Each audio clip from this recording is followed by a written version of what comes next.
जय श्री राम दोस्तों, आपका स्वागत है ममता हिंदी कहानियां चैनल में।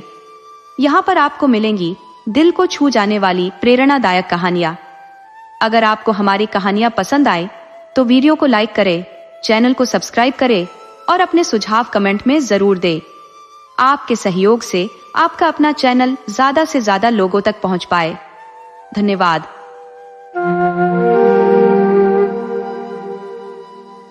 एक समय की बात है, एक आटा चक्की का मालिक अपने बुरे हालातों के चलते बेहद गरीबी में जी रहा था। उसकी चक्की पर अब कोई गेहूं पिसाने नहीं आता था। हालात इतने खराब थे कि वह अपनी पत्नी और बेटी के लिए 2 वक्त का खाना जुटाना भी मुश्किल हो गया था। चक्की के पीछे एक पुराना सेब का पेड़ था और वहीं पास में उसका जर्जर सा घर।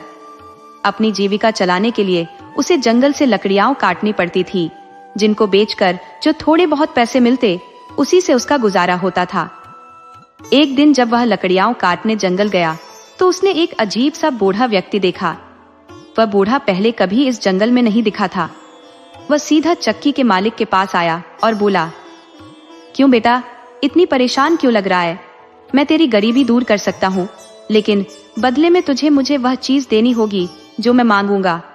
चक्की के मालिक ने सोचा, मेरे पास ऐसा क्या है जो यह मुझसे मांग सकता है? मेरी तो पहले ही हालत खस्ता है। अमीर बनने की उम्मीद में उसने बिना कुछ सोचे समझे उस बूढ़े की बात मान ली। बूढ़ा रहस्यमय मुस्कान के साथ बोला, ठीक है, मैं 3 साल बाद आऊंगा अपनी चीज लेने। इतना कहकर वह बूढ़ा चला गया। लकड़ियां लेकर जब वह घर पहुंचा तो उसकी पत्नी भागती हुई आई और चकित होकर बोली, यह क्या हो गया? हमारे घर में अचानक इतना सारा धन कहां से आ गया? बर्तन और कोने कोने तक सोने चांदी से भर गए हैं। ये सब हुआ कैसे? न कोई बाहरी आदमी आया, न कुछ और। सच सच बताओ, ये चमत्कार जैसा क्या है? उसने अपनी पत्नी से कहा, शायद यह उसी बूढ़े आदमी का करिश्मा है। उसने मुझे बहुत सारा धन देने का वादा किया था, बदले में उसने मुझसे सिर्फ एक चीज मांगी है।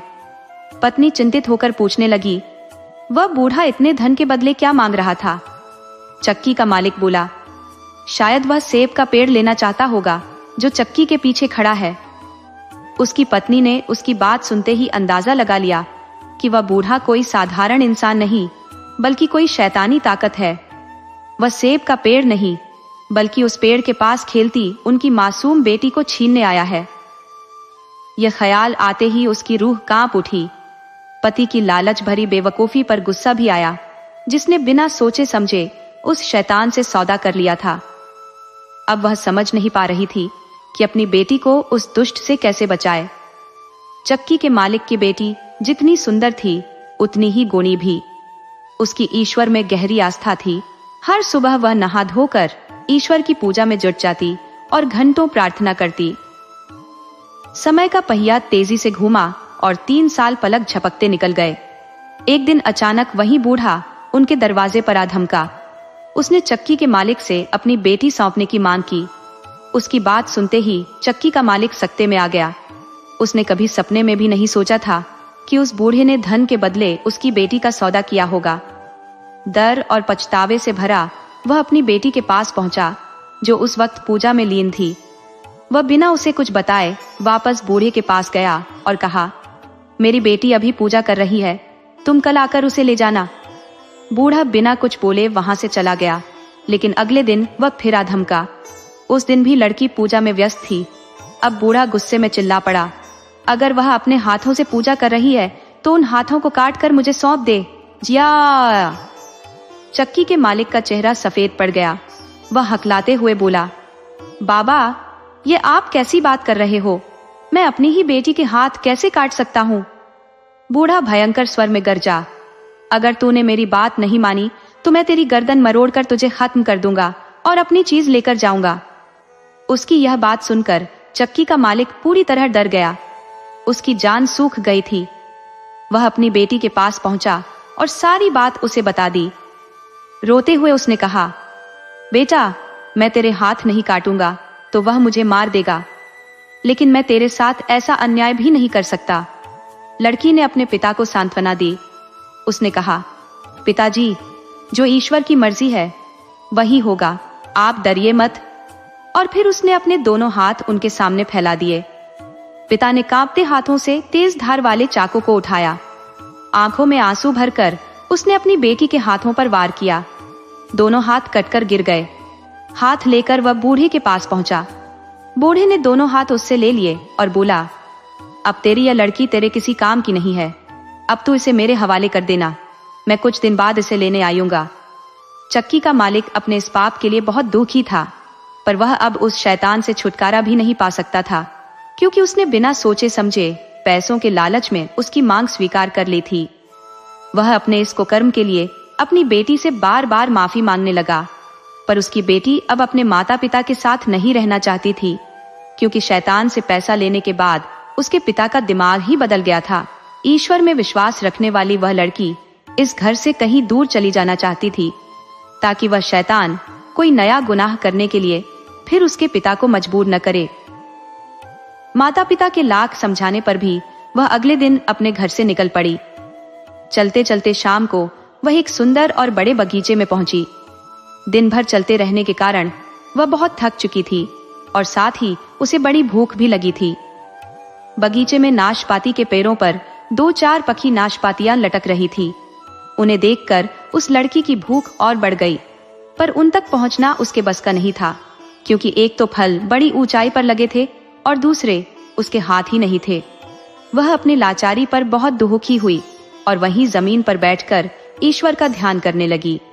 तभी सफेद कपड़े पहने एक सुंदर सी लड़की उसके सामने आ खड़ी हुई और बोली, मैं तुम्हारी मदद करने आई हूँ। तुम्हें भूख लगी है और तुम सामने वाले पेड़ की पकी हुई नाशपातियां खाकर अपनी भूख मिटाना चाहती हो। मैं अभी तुम्हारे लिए कुछ पकी हुई नाशपातियां तोड़कर लाती हूँ। इतना कहकर वह सुंदर सी लड़की 3-4 नाशपातियां तोड़कर लाई और अपने हाथों से खिलाने लगी। उस बाग का माली यह सब कुछ देखकर भी डर के मारे चुप रहा। उसे लगा कि यह जरूर कोई भूत है जो सफेद कपड़ों में उनके बाग में घुस आया है। लड़की की भूख जब शांत हुई तो उसने उस देवी को हृदय से धन्यवाद दिया और वहां से उठकर झाड़ियों में छुपकर सोने के लिए चली गई। अगले दिन जब उस बाग का मालिक एक सुंदर सा राजकुमार उस माली के पास पहुंचा तो माली ने उसे यह अनहोनी घटना सुनाई, पर उस राजकुमार को विश्वास नहीं हुआ, क्योंकि आज तक उसके बाग में कोई भूत प्रेत नहीं आया था। उसे लगा कि उसके माली ने जरूर कोई सपना देखा होगा, पर माली अपनी बात पर डटा रहा। उसने अपनी दोनों आंखों से सब कुछ देखा था। राजकुमार बोला, ठीक है, आज रात मैं भी तुम्हारे साथ इसी बगीचे में छुपकर देखूंगा कि सचमुच वह कोई भूत तो नहीं है। सारे दिन चुपचाप वह लड़की घनी झाड़ियों में छुपकर बैठी रही, पर जैसे ही थोड़ा अंधेरा होना शुरू हुआ वह झाड़ियों से निकलकर नाशपातियों के पेड़ के पास पहुंची और ईश्वर से प्रार्थना करने लगी। ईश्वर ने उसकी प्रार्थना सुन ली। कल वाली सुंदर सी लड़की 3-4 नाशपातियां लेकर उसके पास पहुंची और उसे अपने हाथों से खिलाने लगी। जैसे ही नाशपातियां खत्म हुई, वैसे ही राजकुमार, जो अपने माली के साथ एक बड़े से पेड़ के पीछे छुपा हुआ था, झट से बाहर आया और बोला, तुम लोग कौन हो? तुम इस दुनिया के लोग हो या किसी और दुनिया के? बिना हाथों वाली लड़की उस अजनबी को देखकर डर गई। गिड़गिड़ाते हुए बोली, मैं इसी दुनिया की अभागी लड़की हूँ। आज ईश्वर के अलावा सभी ने मुझे इस संसार में अकेला छोड़ दिया है। राजकुमार जब उस लड़की के नजदीक पहुंचा तो सफेद कपड़ों वाली लड़की वहां नहीं थी, केवल बिना हाथों वाली लड़की घुटनों के बल वहां पर बैठी थी। राजकुमार ने देखा कि उस लड़की के दोनों हाथ कटे हुए थे, पर वह बहुत ही सुंदर थी। राजकुमार को उस पर बहुत दया आई। वह उसे अपने साथ राजमहल ले गया और उसके लिए चांदी के हाथ बनवाए और अपनी माता के कहने पर उससे विवाह कर लिया। ईश्वर पर अटूट विश्वास रखने वाली लड़की के जीवन में फिर से खुशियां आ गई। एक बार राजकुमार को किसी जरूरी काम से दूसरे देश जाना पड़ा। वह अपनी पत्नी को अपनी मां की देखरेख में छोड़कर चला गया। कुछ दिनों बाद उस लड़की ने एक सुंदर से बेटे को जन्म दिया। राजकुमार की मां ने एक दूत के हाथों यह खुशखबरी लिखकर अपने बेटे के पास भेजी, पर रास्ते में जब वह दूत थककर आराम करने लगा तो उस शैतान ने आकर चुपचाप खत बदल दिया और लिख दिया कि उसकी पत्नी ने अपंग को जन्म दिया है। राजकुमार ने जब वह खत पढ़ा तो उसे खुशी की जगह बहुत दुख हुआ, पर उसने सोचा कि कोई बात नहीं। वह बाद में इस बच्चे का इलाज करवा कर उसे ठीक कर लेगा। उसने अपनी माँ को खत लिखा कि घबराने की कोई बात नहीं, वह तब तक उन दोनों की सेहत का पूरा ध्यान रखे जब तक वह वापस घर नहीं पहुंच जाता है। पर जब दूत लौटते समय अपने पहले वाले स्थान पर आराम करने बैठा तो उसे नींद आ गई। इसी बीच शैतान ने दूसरा खत उसकी जगह रख दिया। इस खत में लिखा था कि माँ बेटे दोनों को जान से मार डालो। जब अगले दिन दूत ने यह पत्र राजमाता को दिया तो वह इसे पढ़कर हैरान रह गई कि उसका बेटा कितना बड़ा निर्दयी है कि अपने बेटे और अपनी पत्नी को मारने के लिए लिख रहा है। वह अपनी बहू को बहुत प्यार करती थी तथा उसकी और उसके बेटे की जान बचाना चाहती थी, इसलिए उसने यह बात अपनी बहू को सुनाई। लड़की को इस खत पर विश्वास नहीं हो रहा था, फिर भी वह राजमाता के कहे अनुसार अपने बच्चे को लेकर राजमहल से निकल गई। राजमाता ने उसके साथ किसी नौकर या नौकरानी को भी नहीं भेजा ताकि कहीं उसके बेटे को पता न चल जाए कि उसने उन दोनों को भागने में मदद की है। चलते चलते जब वह लड़की थककर एक पेड़ के नीचे बैठ गई तो उसे ईश्वर की याद आई, क्योंकि अब वह ही उन दोनों का एकमात्र सहारा था। वह सच्चे दिल से ईश्वर की प्रार्थना करने लगी।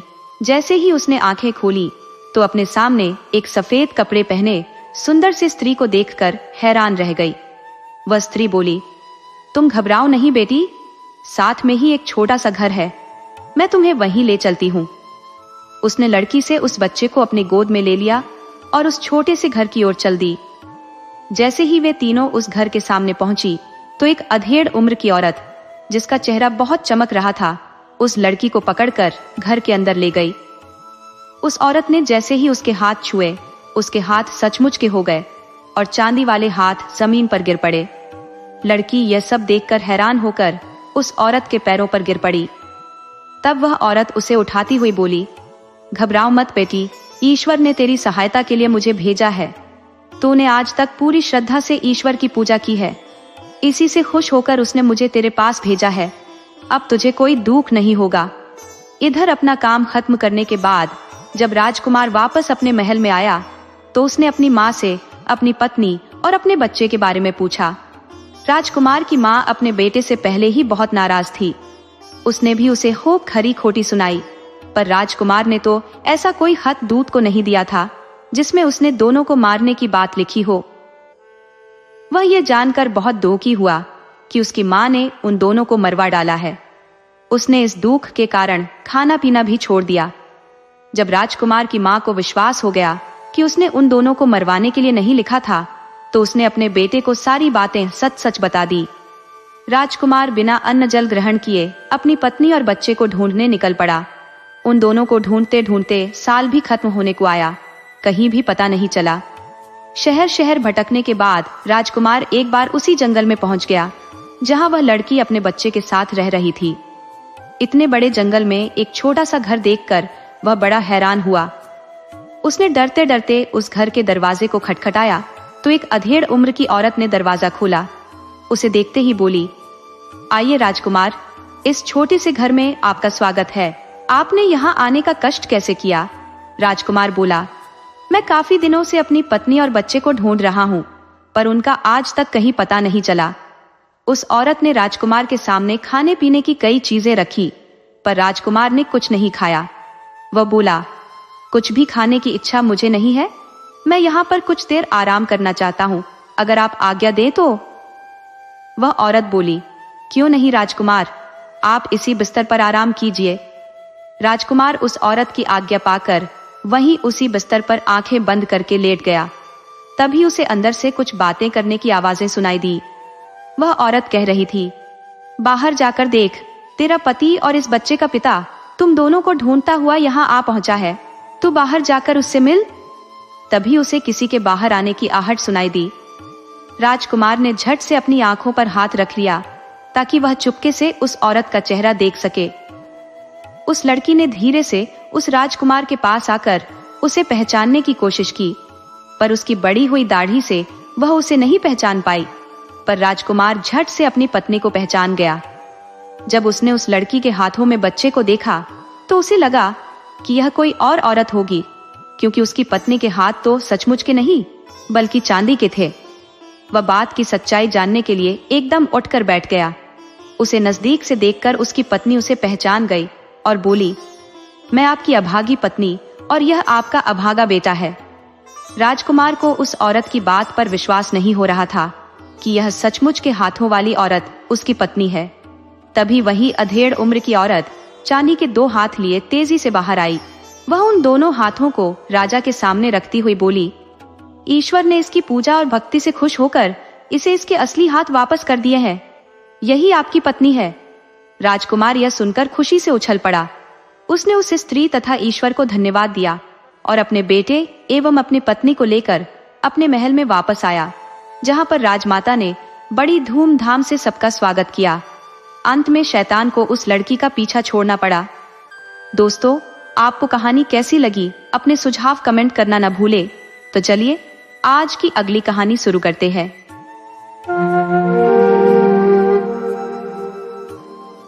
एक समय की बात है। एक छोटे से गांव का एक जवान युवक राजा की सेना में भर्ती हुआ। जब उसके देश के राजा का युद्ध पड़ोसी राज्य के राजा के साथ छिड़ा, तो वह अन्य सैनिकों के संग अदम्य साहस से लड़ा और हर बार मोर्चे पर सबसे आगे ही रहा। युद्ध के दिनों में उसकी जिंदगी संतोषजनक थी, लेकिन जैसे ही दूसरे राजा ने संधि की घोषणा की, युद्ध का अंत हो गया।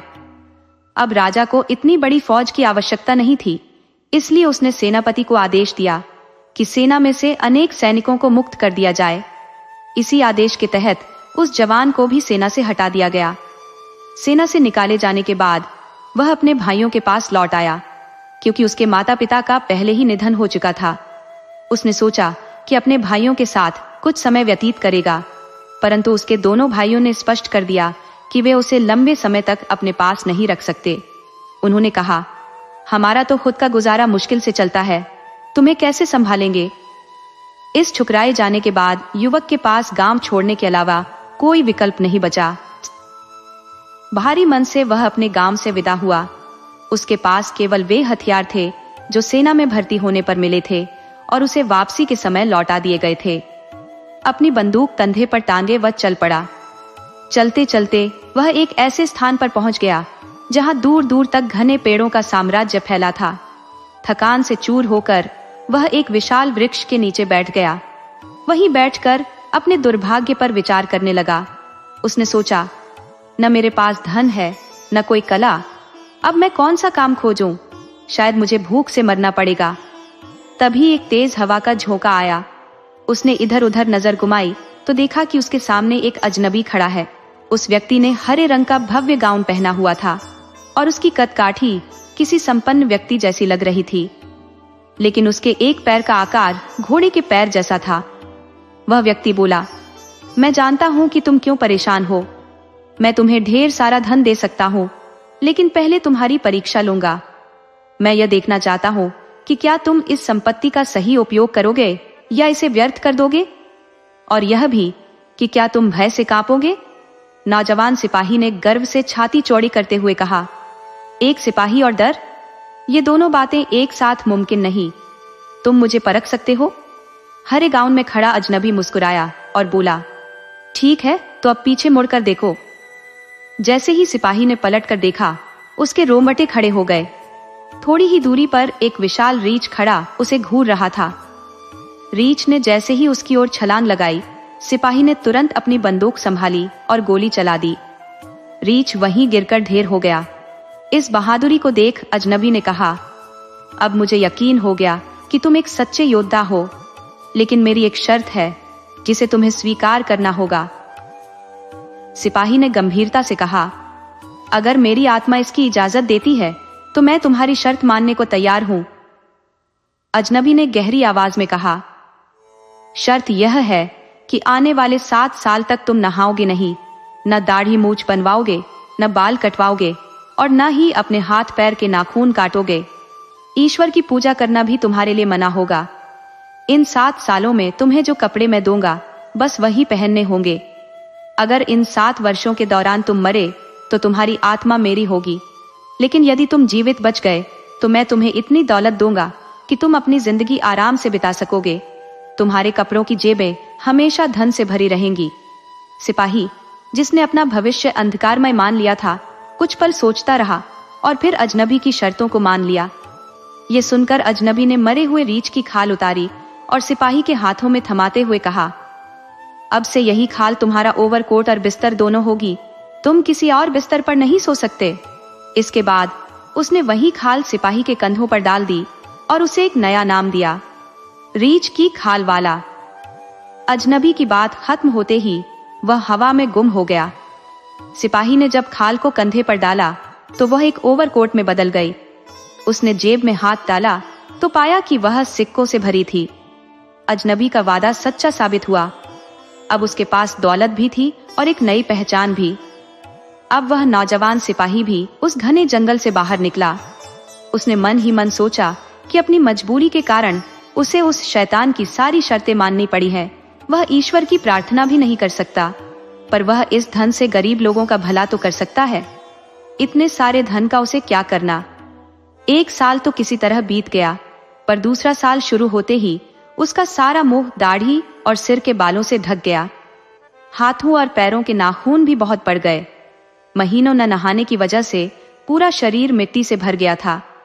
जो कोई भी उस नौजवान को देखता डरकर भाग जाता, पर जब वह अपनी जेब से निकालकर लोगों को पैसे बांटता तो कुछ उससे पैसे लेने उसके पास आ जाते थे।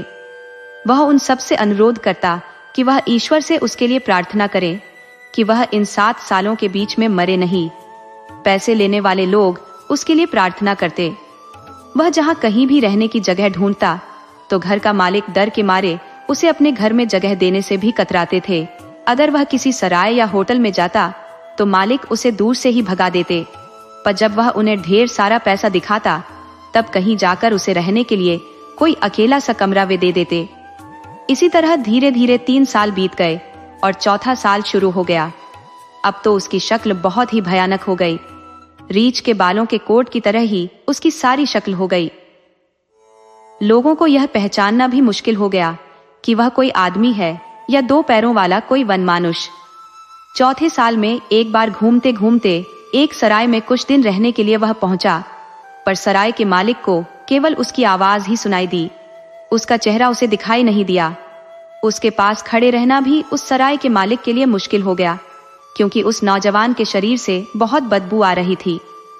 उस सराय के मालिक ने अपनी सराय में तो क्या, अपने अस्तबल में भी उसे ठहरने की जगह देने से इनकार कर दिया, क्योंकि उसे डर था कि कहीं इस आदमी की शक्ल देखकर उसके घोड़े अस्तबल छोड़कर न भाग जाए। जब नौजवान सिपाही ने उस सराय के मालिक के सामने ढेर सारा पैसा रखा तो उसने सराय से दूर नौकरों के लिए बनाए गए कमरे में उसे रहने की अनुमति दे दी, पर उससे वचन लिया कि वह जब तक वहां रहेगा तब तक अपने कमरे से कभी बाहर नहीं निकलेगा, नहीं तो उसके डर से कोई भी उस सराय में रहने नहीं आएगा।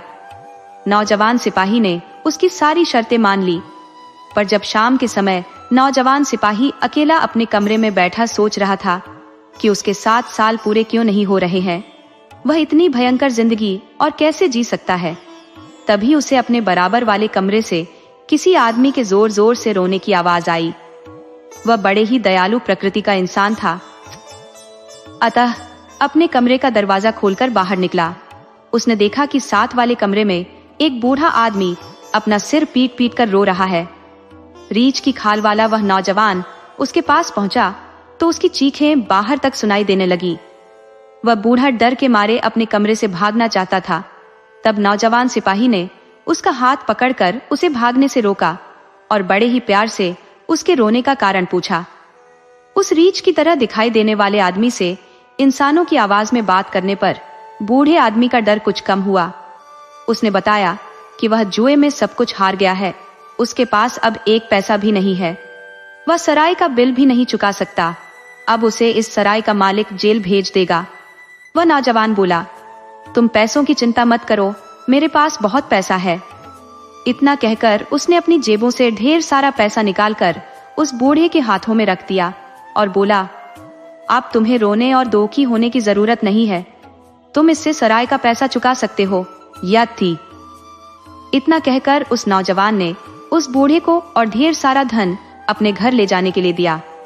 बूढ़ा उस रीछ की खाल वाले का बहुत ही शुक्रगुजार हुआ और बोला, तुम्हारे इस उपकार के बदले में मैं अपनी किसी भी एक बेटी से तुम्हारा विवाह कर दूंगा। तुम मेरे साथ मेरे घर चलकर अपनी इच्छा की लड़की चुन सकते हो। पहले तो वह नौजवान उस बूढ़े की बात पर राजी नहीं हुआ, क्योंकि उसे मालूम था कि कोई भी लड़की उससे शादी करने के लिए तैयार नहीं होगी, पर बूढ़े के आग्रह पर उसके घर जाने के लिए तैयार हो गया। जब वह उसके घर पहुंचा तो बूढ़ी ने अपना फैसला अपनी बेटियों को सुनाया और उनमें से एक से उस रीछ की खाल वाले से शादी करने को कहा। जब दोनों बड़ी लड़कियों ने उस रीछ की खाल वाले को देखा तो डर से चीखती हुई बाहर भाग गई और अपने पिता की बात को मानने से साफ इनकार कर दिया। फिर उस बूढ़ी ने अपनी छोटी बेटी को बुलाया। वह उस रीछ की खाल वाले से शादी करने के लिए तैयार हो गई, क्योंकि इसी आदमी ने उसके पिता को जेल जाने से बचाया था और उसे ढेर सारा धन भी दिया था।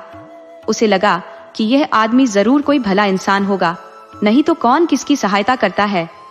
नौजवान ने अपने हाथ की अंगूठी उतारकर उस लड़की को दे दी और उसकी अंगूठी खुद पहन ली, और फिर वह उस लड़की से बोला, मैं तुमसे अभी शादी नहीं कर सकता, क्योंकि मुझे अभी इसी हालत में रहकर 3 साल और गुजारने हैं। अगर मैं इन 3 सालों में मर गया तो तुम पूरी तरह से आजाद हो। अगर मैं जीवित रहा तो आकर तुमसे शादी करूंगा, पर मेरे लिए ईश्वर से प्रार्थना करो कि मैं जिंदा रहूं। इतना कहकर वह उस बूढ़े आदमी के घर से चल पड़ा। उस भोली भाली लड़की ने उसी दिन से उसे अपना पति मान लिया और निर्णय किया कि वह तब तक काले कपड़े ही पहनेगी जब तक वह उसका होने वाला पति वापस आकर उससे शादी नहीं करता। उसकी दोनों बड़ी बहनें उसका मजाक बनाती और उससे कहती, तू भी कितनी भोली है, वह कोई आदमी है, वह तो 2 पैरों वाला रीछ है, वह तुझे कभी भी मार डालेगा, तू पिता की बातों में मत आ। एक वनमानुष से भी कोई शादी कर सकता है। पर उस लड़की को ईश्वर पर पूरा भरोसा था। उसे विश्वास था कि ईश्वर जो भी करेगा अच्छा ही करेगा। अतः वह चुपचाप उनकी बातें सुनती रहती। वह सदैव ईश्वर से अपने होने वाले पति की लंबी आयु के लिए प्रार्थना करती रहती। इधर वह रीछ की खाल वाला नौजवान 3 सालों तक इधर से उधर भटकता रहा और गरीबों को दोनों हाथों से धन बांटता रहा। धीरे धीरे वह भयानक समय भी खत्म होने को आया। 7वें साल के आखिरी दिन वह नौजवान फिर से उसी घने पेड़ों वाले जंगल में आ पहुंचा और वहीं पर एक पेड़ के नीचे बैठकर हरे रंग के गाउन वाले अजनबी की प्रतीक्षा करने लगा। उसे बैठे अभी थोड़ी ही देर हुई थी कि एक आंधी आई और वह हरे गाउन वाला अजनबी उसके सामने आकर खड़ा हो गया। बोला, तू जीत गया, तू मेरी तरफ से आजाद है, अब तू जहां चाहे जा सकता है। रीछ की खाल वाला नौजवान बोला, अभी तुम कहां जाते हो, मुझे पहले मेरी पुरानी शक्ल वापस करो। अजनबी ने खुद रीछ की खाल वाला उसका कोट उतारा, उसे नहलाया और उसकी दाढ़ी तथा सिर के बाल काटे, हाथ पैर के नाखूनों को काटा, फिर उसे नए कपड़े पहनने को दिए और बोला, तेरी जेबें हमेशा ही पैसों से भरी रहेंगी, क्योंकि इन 7 सालों में तूने दिल खोलकर गरीबों की सहायता की है। इतना कहकर वह शैतान जैसे आया था वैसे ही अचानक गायब हो गया। अब वह नौजवान सुंदर कपड़ों में बिल्कुल राजकुमार लग रहा था। अब उसे उस लड़की की याद आई जिससे 3 साल पहले उसने शादी करने का वादा किया था। उसने लड़की की अंगूठी अपनी जेब में रख ली और 4 घोड़ों की बग्घी में बैठकर उस बूढ़े के घर की ओर चल पड़ा। जब वह उस बूढ़े के घर पहुंचा तो उसे बूढ़े की सबसे बड़ी बेटी मिली, जो उसे देखती ही रह गई और मन ही मन उससे विवाह करने की सोचने लगी। पर वह उसे वहीं छोड़कर सबसे छोटी बेटी को ढूंढने लगा। तभी उसे उस बूढ़े की मंझली लड़की मिली। वह भी उससे शादी करने की बात सोचने लगी, पर उसे बिना कुछ बोले वह नौजवान आगे बढ़ गया और अंत में एक छोटे से कमरे में पहुंचा, जहां उसकी होने वाली पत्नी काले कपड़े पहनकर ईश्वर की पूजा कर रही थी। वह चुपचाप उसके पास पहुंचा और उसकी अंगूठी उसके सामने रख दी। लड़की अंगूठी देखकर पहचान गई कि यह वही आदमी है जिससे शादी करने के लिए वह राजी हो गई थी। लड़की ने भी अपनी अंगुली से अंगूठी निकालकर उसके हाथ पर रख दी। वह लड़की उस नौजवान का इतना सुंदर रूप और अमीरी देखकर हैरान रह गई। जब लड़की ने नौजवान से इसके बारे में पूछा तो उसने पूरी कहानी सुना दी। लड़की ने दया के लिए हृदय से ईश्वर को धन्यवाद दिया। इधर वह नौजवान जब अपनी होने वाली पत्नी का हाथ पकड़कर कमरे से बाहर आ रहा था तो दोनों बड़ी बहनें तैयार होकर उससे मिलने आ रही थी। पर जब उन्हें पता चला कि वह रीछ की खाल वाला व्यक्ति है तो उन्हें अपने ऊपर बहुत गुस्सा आया। गुस्से और नफरत से भरी बड़ी बहन ने घर के पास वाले कुएं में कूदकर और बीच वाली बहन ने पेड़ पर लटक कर आत्महत्या कर ली। शादी के अगले दिन जब उनके दरवाजे पर दस्तक हुई तो नौजवान ने दरवाजा खोलने पर देखा कि वही शैतान उसके सामने खड़ा है। उसे देखकर हरे गांव वाला शैतान बोला, देख, तेरी एक जान के बदले मैंने 2 जानें ले ली। ये दोनों लड़कियां ईर्ष्या और नफरत की आग में खुद ही जल गई और तू अपने साहस, दया तथा धैर्य की वजह से इस आग से बच गया। इतना कहकर वह शैतान फिर गायब हो गया। दोस्तों, आपको कहानी कैसी लगी? अपने सुझाव कमेंट करना न भूले। तो चलिए आज की अगली कहानी शुरू करते हैं।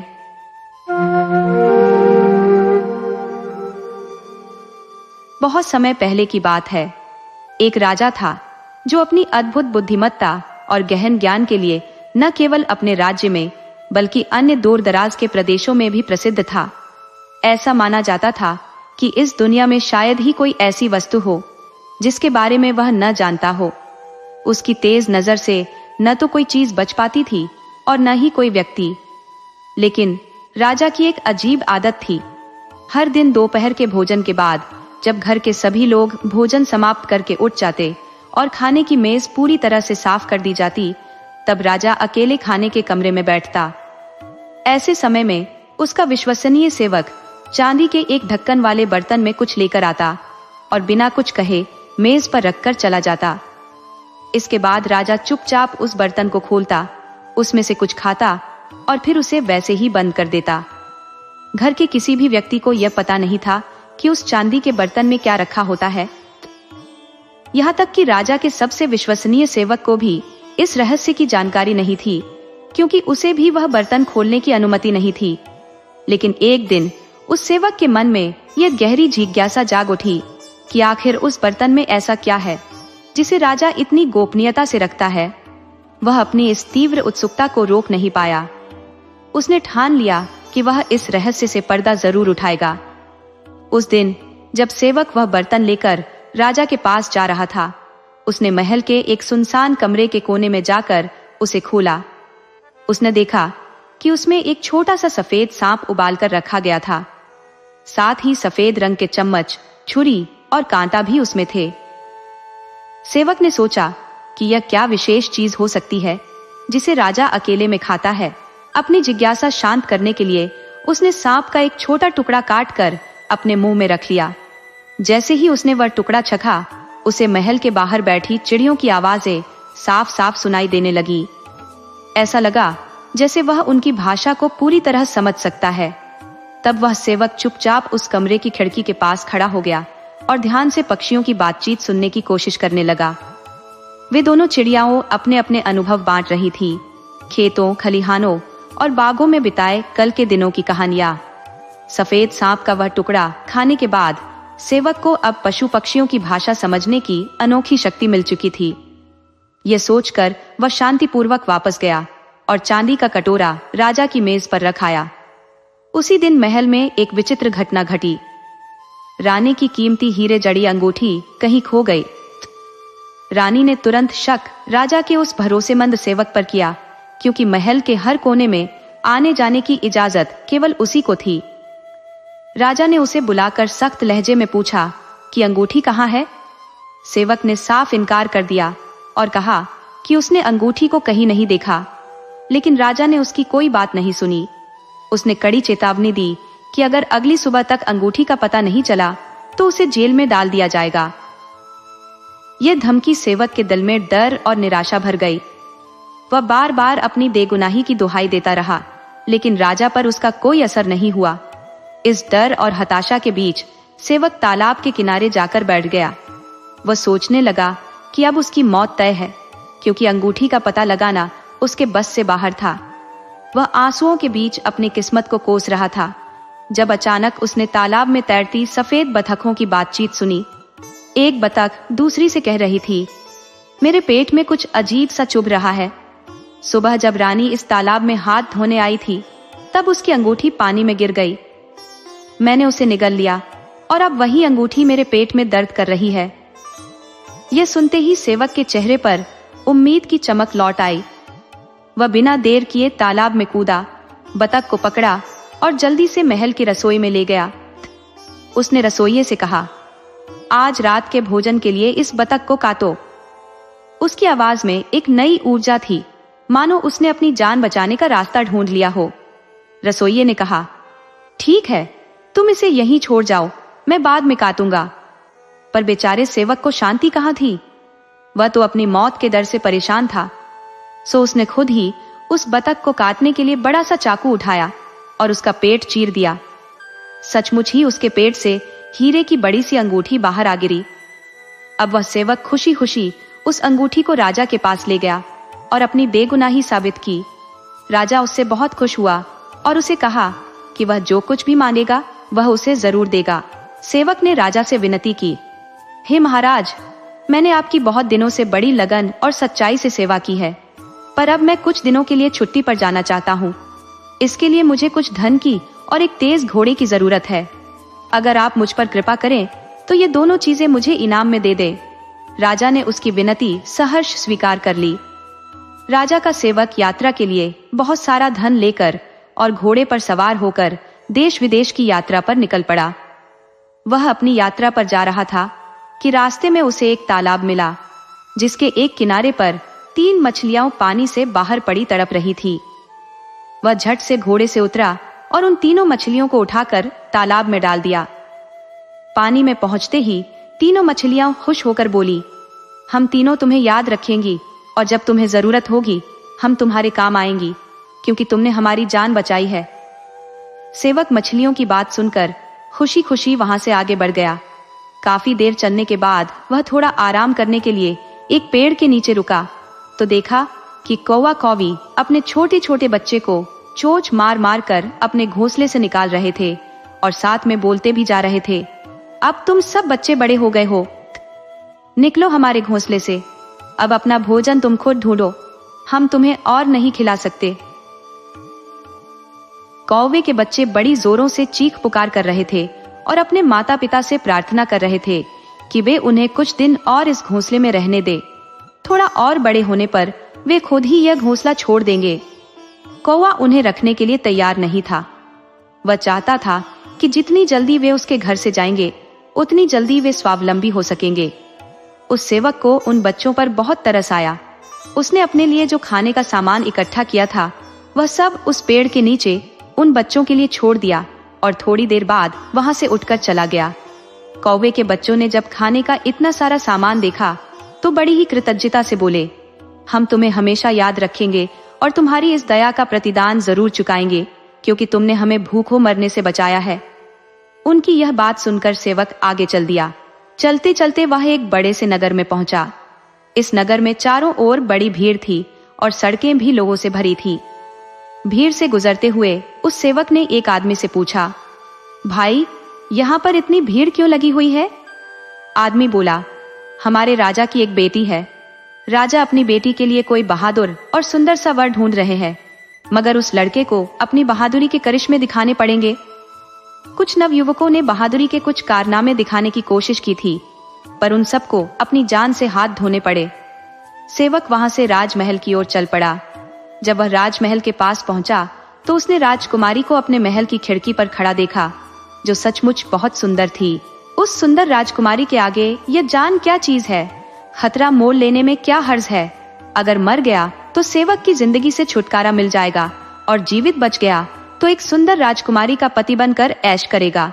ऐसा सोचकर वह भी राज दरबार में पहुंचा और राजकुमारी से शादी करने का प्रस्ताव राजा के सम्मुख रखा। राजा उसे अपने सिपाहियों के साथ समुद्र के किनारे ले गया और समुद्र में एक सोने की अंगूठी फेंक कर बोला, तुम इसे खोजकर वापस मेरे पास लाओ। अगर तुम बिना अंगूठी लिए ऊपर आओगे तो तुम्हें अपनी जान से हाथ धोना पड़ेगा।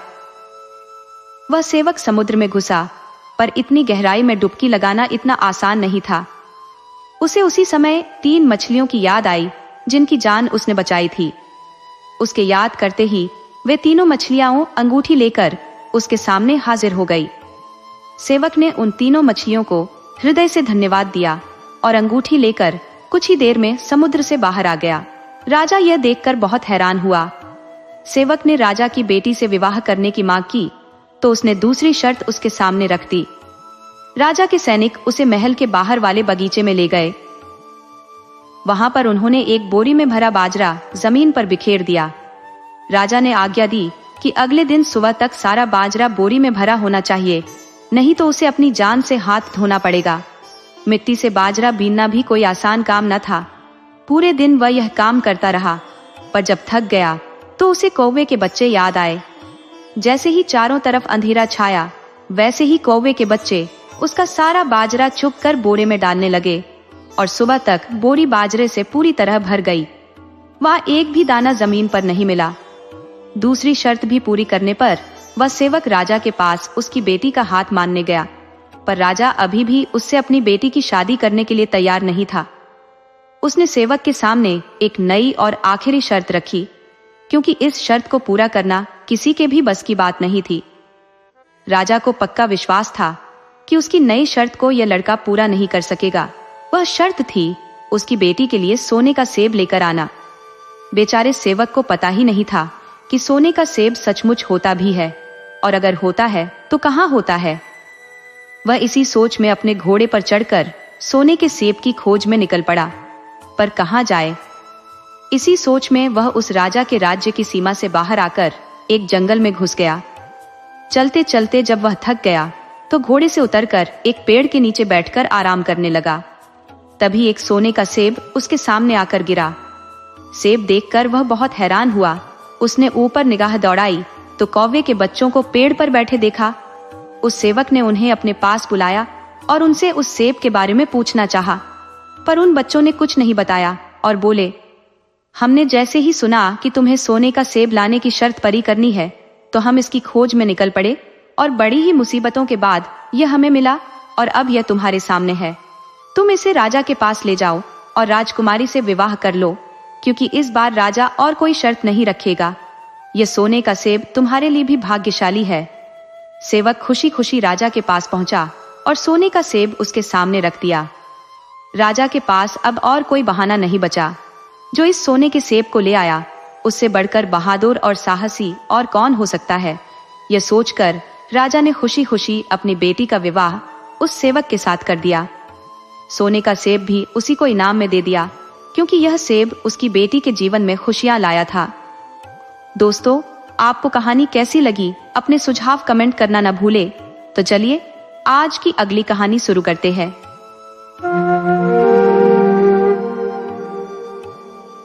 बहुत समय पहले की बात है। एक प्रमुख मार्ग के किनारे एक सराय स्थित थी, जो शहर तक तेजी से पहुंचने का माध्यम था। हालांकि उस पथ से यात्रा करने वालों की संख्या नगण्य थी, क्योंकि मार्ग एक सघन वन से होकर गुजरता था। उस जंगल में हिंसक पशुओं का निवास था, जो कभी कभी राहगीरों पर हमला कर उनकी जान ले लेते थे। इस भय के कारण सामान्यतः लोग इस रास्ते से बचते थे। केवल वही यात्री जिन्हें अत्यावश्यक कार्य होता या शीघ्रता की आवश्यकता होती, अपने प्राण हथेली पर रखकर इस पथ पर निकलते थे। इस सड़क पर कम आवागमन के कारण सराय में अक्सर सन्नाटा पसरा रहता था।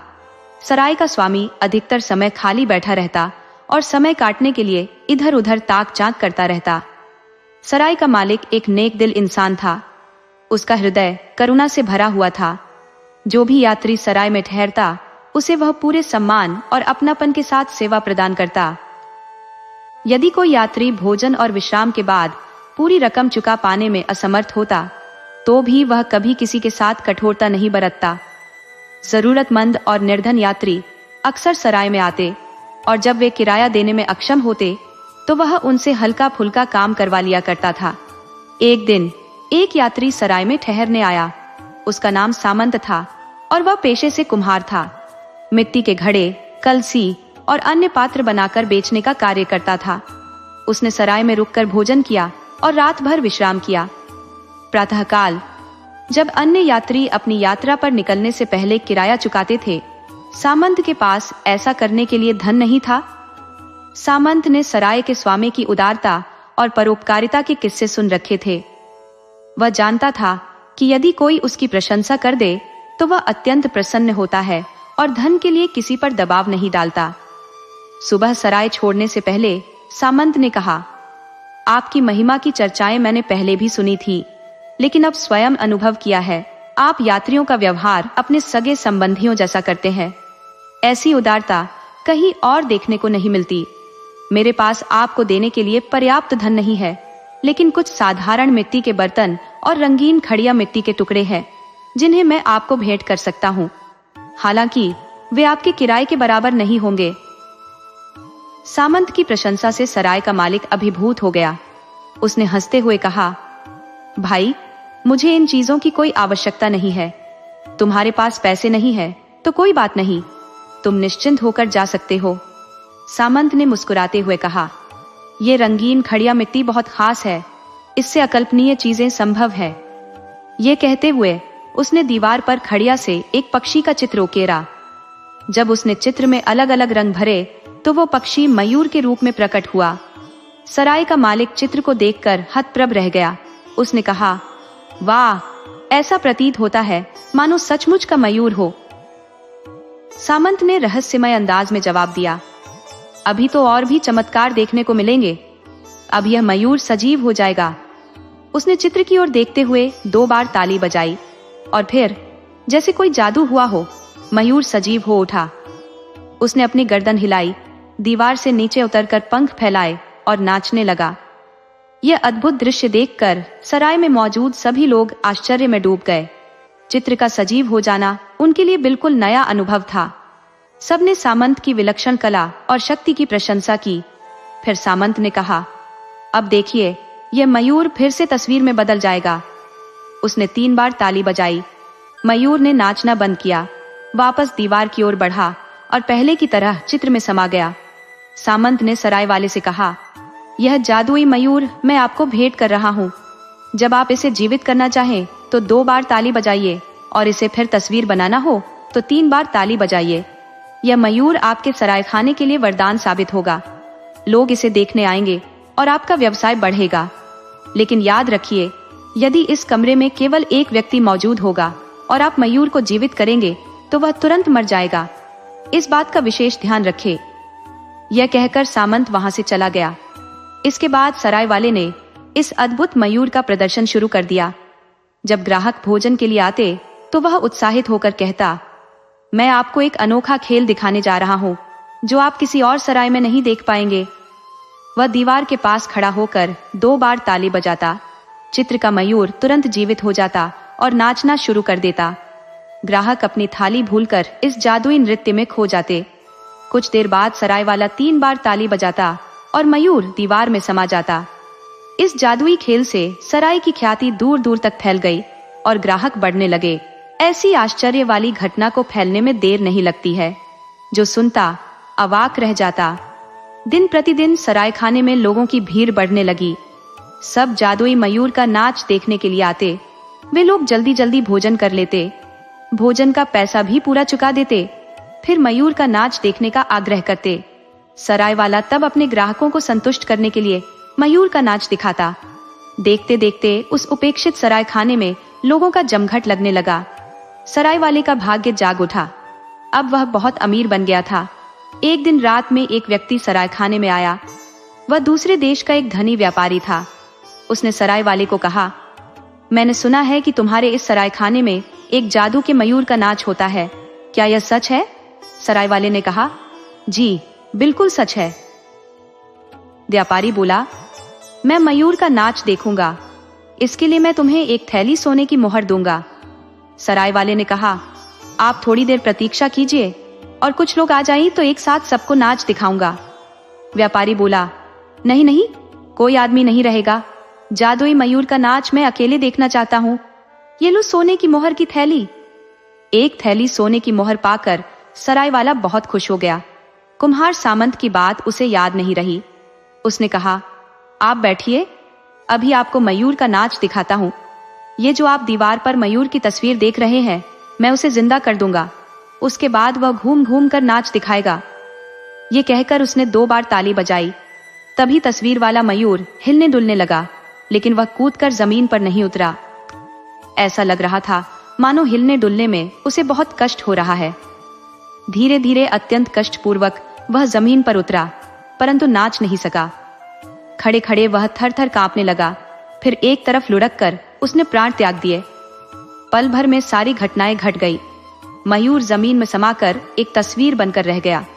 व्यापारी ने झट से सराय वाले के हाथ से मोहर वाली थैली छीन ली और क्रोध से गर्जन करते हुए कहा, यही है तुम्हारा मयूर नाच? यही दिखाने के लिए एक थैली सोने की मोहर लिया था? मुझे क्या तुमने अहमक समझा है? एकदम मूर्ख समझा है? ये कहकर वह सराय खाने से निकलकर तेज कदमों से चलने लगा।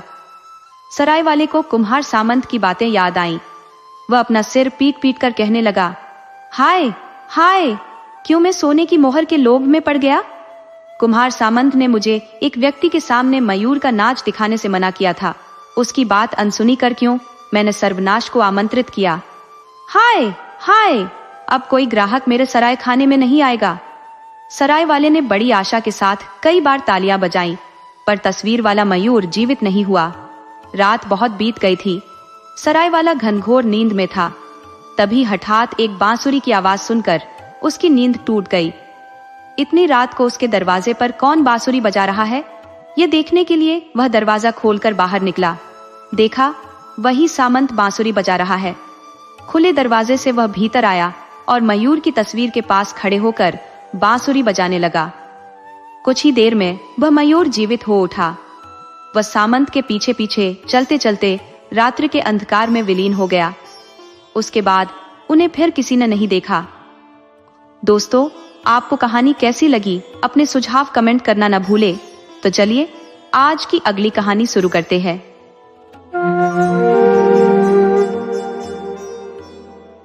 एक राज्य में एक राजा था जिसकी बेटी अत्यंत रूपवान थी, परंतु उसका स्वभाव अत्यंत अहंकारी और कठोर था। उसे किसी भी व्यक्ति में गुण नजर नहीं आते थे। राजा उसकी शादी करवाना चाहता था, किंतु वह लड़की हर वर्ग के अंदर कोई न कोई कमी ढूंढकर उसके विवाह प्रस्ताव को अस्वीकार कर देती थी। उसकी इस आदत से राजा बहुत चिंतित रहता था। एक दिन राजा ने अपनी बेटी के लिए एक भव्य स्वयंवर आयोजित करने का निर्णय लिया। इस स्वयंवर में दूर दूर से आए राजाओं और राजकुमारों को आमंत्रित किया गया। राजा ने सभी मेहमानों को उनकी प्रतिष्ठा और औकात के अनुसार उनके स्थान पर बैठाया। इसके पश्चात उसने अपनी बेटी को बुलाया ताकि वह अपनी पसंद से किसी एक को अपना वर चुन सके। लेकिन राजा की निराशा का ठिकाना न रहा जब उसकी बेटी ने वहां आए प्रत्येक व्यक्ति में मीन मेख निकालना शुरू कर दिया। कोई उसे अत्यधिक मोटा लगता तो कोई अत्यधिक पतला, किसी को वह बहुत लंबा कहकर ठुकरा देती तो किसी को अत्यधिक छोटा, किसी का चेहरा उसे पीला और रोगी सा प्रतीत होता तो किसी का चेहरा उसे तरबूज सा लाल नजर आता। उसने हर एक युवक में कोई न कोई कमी बताकर सभी प्रस्तावों को अस्वीकार कर दिया। सबसे अधिक अपमान उसने एक राजा का किया जिसकी ठुड्डी थोड़ी नुकीली थी। उस राजा को देखकर वह हंसते हुए बोली, इसकी ठुड्डी तो बतख की चोंच जैसी है। इसके बाद उस राजा को लोग नुकीली ठुड्डी वाला राजा कहने लगे। राजा को जब अपनी बेटी की यह हरकत देखनी पड़ी तो वह क्रोध और शर्म से भर गया। गुस्से में आकर उसने कहा, इस लड़की ने मेरे अतिथियों का घोर अपमान किया है। अब इसे उस पहले भिखारी से विवाह करना होगा जो मेरे महल के द्वार पर आएगा। इसके बाद उसने वहां मौजूद राजाओं और राजकुमारों से क्षमा मांगी और उनका आदर पूर्वक विदा किया। कुछ दिनों बाद एक भिखारी जो गाना गाकर भीख मांगता था राजा के महल के सामने आया। उसकी आवाज सुनकर राजा ने उसे बुलवाया। वह भिखारी मैले कुचैले कपड़े पहने हुए था। राजा ने उससे कहा, तुम्हारा गाना मुझे बहुत अच्छा लगा। इसके बदले मैं अपनी बेटी को तुम्हें उपहार स्वरूप देता हूँ। आज से तुम ही इसके पति हो। इस प्रकार घमंड और अहंकार का परिणाम उस लड़की को भुगतना पड़ा। राजा की यह कठोर बात सुनकर राजकुमारी अवाक रह गई। उसने रोते हुए विवाह का विरोध किया, लेकिन राजा ने गुस्से में कहा, स्वयंवर के दिन मैंने प्रतिज्ञा की थी कि तेरी शादी उस पहले भिखारी से करूंगा जो मेरे महल के द्वार पर आएगा। आज मैं उसी प्रतिज्ञा को निभा रहा हूँ।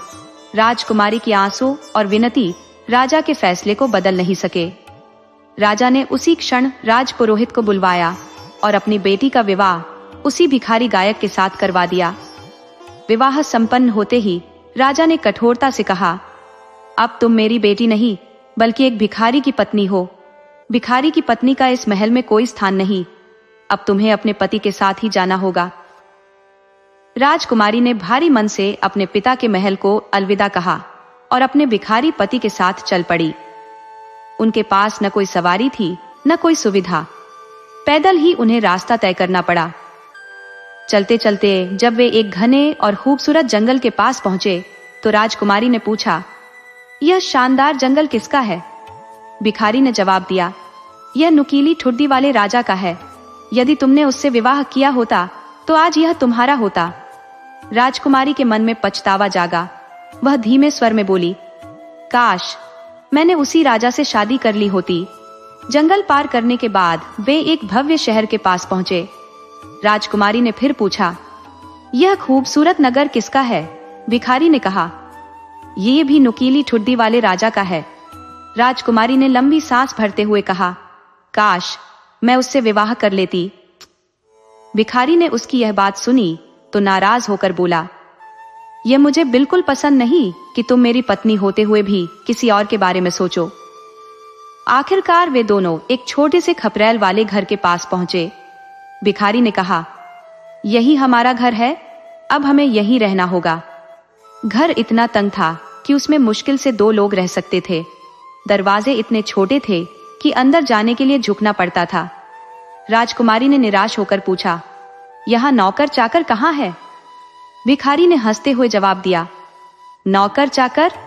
यहाँ तो सब काम तुम्हें खुद करना होगा। उठो और चूल्हा जलाकर भोजन तैयार करो, मुझे बहुत भूख लगी है। ये सब सुनकर राजकुमारी का दिल बैठ गया। वह सोचने लगी कि उसका अहंकार और घमंड उसे कहां से कहां ले आया। राजा की लड़की को क्या पता चूल्हे चौके का।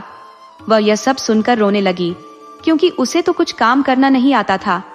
अब उस भिखारी को ही दोनों के लिए खाने को कुछ पकाना पड़ा। राजकुमारी भिखारी का बनाया हुआ रूखा सूखा खाना पाकर गंदे और सख्त बिस्तर पर लेट गई। उस बिस्तर पर उसे नींद नहीं आ रही थी।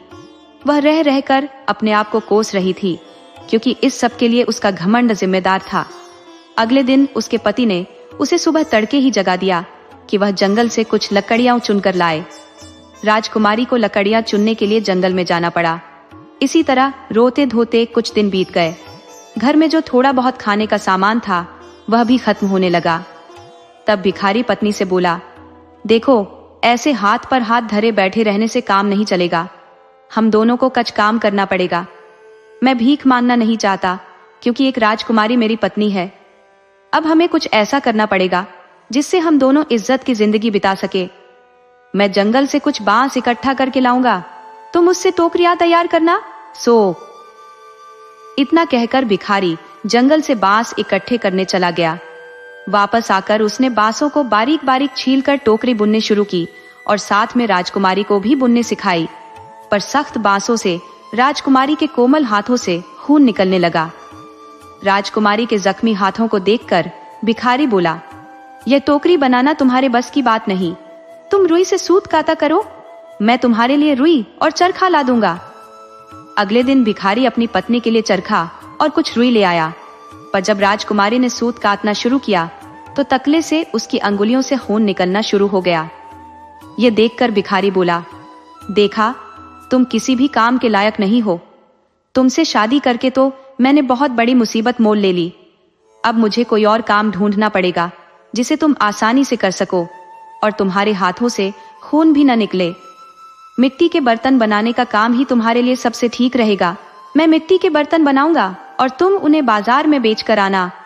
राजकुमारी ने सोचा कि अगर वह बाजार में बर्तन बेचने बैठेगी तो राज्य के लोग उसे पहचान जाएंगे और सब लोग उस पर हंसेंगे। उसने यह बात अपने पति से कही, पर उसने उसकी एक न सुनी और अपने बनाए हुए मिट्टी के कुछ बर्तन देकर बेचने के लिए उसे बाजार भेज दिया। भूखे मरने से अच्छा तो बेइज्जती सहन करना था। शुरू के कुछ दिन तो राजकुमारी के सारे बर्तन हाथों हाथ बिक गए और सुंदर बर्तनों के मुंहमांगे दाम उसे मिल गए। पर एक दिन राजकुमारी अपने बर्तन लेकर बाजार के एक कोने में बैठ गई। एक दिन एक शराबी सैनिक उधर से निकला। उसका घोड़ा इस लड़की की दुकान से टकराया और सारा सामान टुकड़े टुकड़े हो गया। राजकुमारी घबरा गई और रोने लगी। वह बोली, अब मेरा क्या होगा? मेरे पति क्या कहेंगे? वह भागी हुई घर गई और पति को सब कुछ बताया। वह बोला, कौन सोच सकता था कि तुम इतनी बेवकूफ निकलोगी कि मिट्टी के बर्तन बाजार के कोने में लेकर बैठोगी, जहाँ से सब आते जाते हैं। पर अब रो नहीं, मैं समझ गया हूँ कि तुम इस काम के लायक नहीं हो। मैं पहले ही राजा के महल में गया था और वहाँ पता लगाया या कि क्या उनकी रसोई में नौकरानी की जरूरत है। उन्होंने तुम्हें रखने का वचन दिया है। वहाँ तुम्हें खाने के लिए भी खूब चीजें मिलेंगी। इस तरह राजकुमारी राजा की रसोई में नौकरानी बन गई। वह रसोइये की मदद करती थी। उसे गंदे से गंदा काम करना पड़ता था।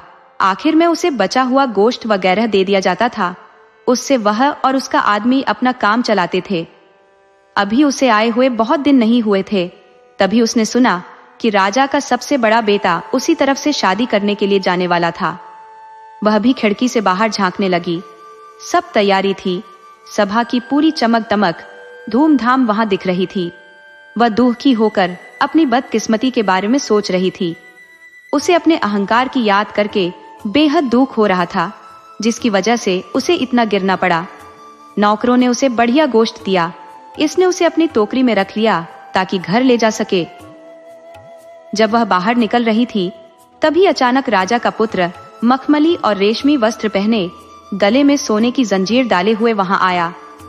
जब उसने उस खूबसूरत महिला को दरवाजे के पास खड़ा देखा, तो उसने उसका हाथ पकड़ लिया और उसके साथ नृत्य करने के लिए कहने लगा। लेकिन उसने इनकार कर दिया और डर गई, क्योंकि उसने देखा कि वह नुकीली ठुड्डी वाला राजा ही था, वह प्रेमी जिसे उसने घृणा के साथ अस्वीकार कर दिया था। उसने अपने आप को छुड़ाने की बहुत कोशिश की, परंतु वह उसे हॉल में खींच कर ले गया। उसकी जेब में बंधी डोरी टूट गई और बर्तन फर्श पर गिर पड़े। सूप इधर उधर बिखर गया। लोगों ने यह देखा तो सभी हंस पड़े और उसका मजाक उड़ाया। वह शर्म से जमीन में गड़ी जा रही थी। वह दरवाजे से बाहर कूद गई और भागना चाहती थी, लेकिन एक आदमी ने उसे सीढ़ियों पर पकड़ लिया और वापस ले आया। और जब उसने उसकी ओर देखा तो वह फिर से नुकीली ठुड्डी वाला राजा था। उसने दया से उससे कहा, डरो मत, मैं और उस दयनीय झोपड़ी में तुम्हारे साथ रहने वाला भिखारी गायक एक ही है। तुम्हारे प्यार के लिए मैंने यह सब कुछ किया, और मैं ही वह शराबी सैनिक था जिसने तुम्हारे बर्तन तोड़ते थे। ये सब तुम्हारे घमंडी आत्मा को नम्र करने के लिए किया गया है, और जिस घमंड से तुमने मेरा उपहास किया है, उसके लिए तुम्हें दंड देने के लिए यह सब किया है। तब वह फूट फूट कर रोने लगी और कहने लगी, मैं गलत थी और आपकी पत्नी होने के योग्य नहीं हूँ। लेकिन उसने कहा, धैर्य रखो, बुरे दिन बीत चुके हैं, अब हम अपनी शादी का जश्न मनाएंगे। तब नौकरानियां आई और उसे सबसे शानदार कपड़े पहनाए, और उसके पिता और उसका पूरा दरबार आया और नुकीली ठुड्डी वाले राजा के साथ उसके विवाह में उसकी खुशी की कामना की, और उनकी सच्ची खुशी अभी शुरू हुई। काश आप और मैं भी वहां होते।